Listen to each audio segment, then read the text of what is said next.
પિતાની આંખમાં આંસુ હતા અને હાથ જોડેલા હતા. તેમણે સુપ્રીમ કોર્ટના ડાયસ ઉપર બેઠેલા બંને જજોને કહ્યું કે સર, મારા દીકરાને મૃત્યુ જોઈએ છે.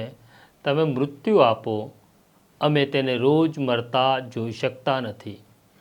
ભારતની સુપ્રીમ કોર્ટે પહેલી વખત એવો ચુકાદો આપ્યો અને કહ્યું કે અમે ઈચ્છા મૃત્યુને મંજૂરી આપીએ છીએ. જ્યારે આ ઓર્ડર ઉપર સહી કરી રહ્યા હતા જસ્ટિસ પારડીવાલા, ત્યારે તેમની આંખો ભીની હતી. તેમની આંખમાંથી આંસુ પડી રહ્યા હતા.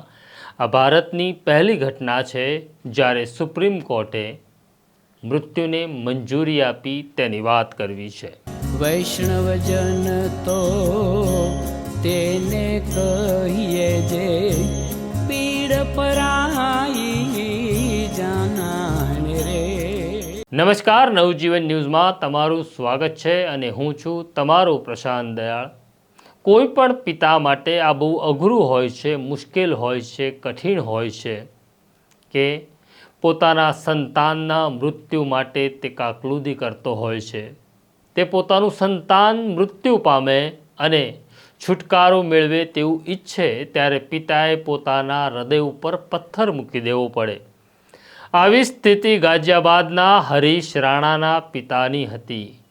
2013ની ઘટના હતી. પંજાબ યુનિવર્સિટીમાં અભ્યાસ કરતો હરીશ રાણા કોઈ કામસર એક બિલ્ડિંગમાં ગયો હતો અને ત્યાંથી ચોથા માળેથી તે પટકાય છે અને તેને માથામાં ગંભીર ઈજા પહોંચે છે. બસ આ 2013નો છેલ્લો દિવસ હતો જ્યારે હરીશ રાણા કંઈક બોલ્યો હોય, કંઈક હલ્યો હોય.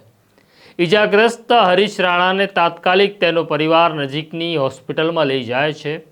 પછી તો એક પછી એક હોસ્પિટલો બદલાતી રહે છે.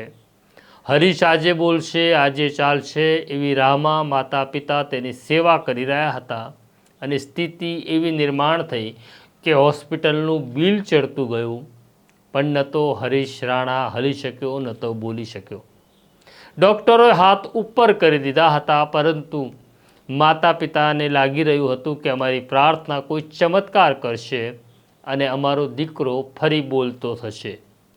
મહિનાઓ અને વર્ષો પસાર થતા ગયા.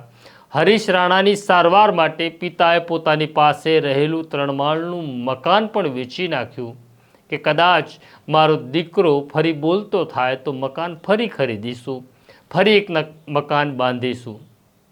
પણ ખબર નહીં, કુદરત પણ ક્યારેક એટલી નિષ્ઠુર થતી હોય છે કે આપણી પ્રાર્થનાઓ ઉપરથી અથડાઈ પાછી ફરતી હોય છે. આખરે માતા પિતા થાકી જાય છે. વેન્ટિલેટર ઉપર રહેલો હરીશ રાણા કોઈ દિવસ બોલશે નહીં એવું ડૉક્ટર કહી રહ્યા હતા. પણ હવે માતા પિતાનો વિશ્વાસ તૂટી રહ્યો હતો. 2025ની અંદર હરીશ રાણાના પિતા હાઈકોર્ટ પહોંચે છે અને હાઈકોર્ટને વિનંતી કરે છે કે મારો દીકરો છેલ્લા 12 વર્ષથી મરણ પથારીએ પડ્યો છે. નથી હાલતો, નથી બોલતો, તેનું જીવન ચાલી રહ્યું છે, તેનું હૃદય ધબકી રહ્યું છે. માત્ર મશીનો ઉપર એટલે કે લાઈફ સપોર્ટ સિસ્ટમ ઉપર તેના હૃદય ધબકારા કરી રહ્યું છે. તેનું શરીર ક્ષીણ થઈ રહ્યું છે. તે રોજ મરી રહ્યો છે. અમે જોઈ પણ શકતા નથી અને તે મરી પણ શકતો નથી. પરંતુ આપણા રાજ્યમાં, આપણા દેશમાં ઈચ્છા મૃત્યુને સરકાર મંજૂરી આપતી નથી. એટલે હાઈકોર્ટે ઈચ્છા મૃત્યુની જે વાત હતી, જે દરખાસ્ત હતી, તે ફગાવી દીધી.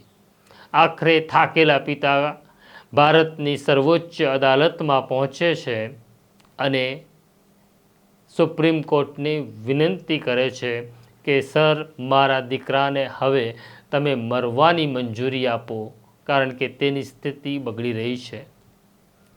સુપ્રીમ કોર્ટે ડૉક્ટરોની એક પેનલ બનાવી અને ડૉક્ટરોને કહ્યું કે તમે જેને તપાસ કરો કે હરીશ રાણા ક્યારે બોલી શકે, ક્યારે ચાલી શકે તેવી સ્થિતિ છે કે નહીં.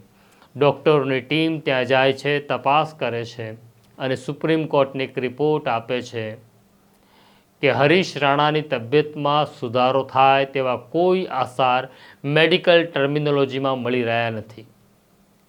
આખરે સુપ્રીમ કોર્ટના બંને જજ સર્વાનુમતે નક્કી કરે છે કે આપણે હરીશ રાણાની ઈચ્છા મૃત્યુની અરજીને ગ્રાહ્ય રાખવાની છે, પણ જસ્ટિસ પારડીવાલા ભાવુક થઈ જાય છે.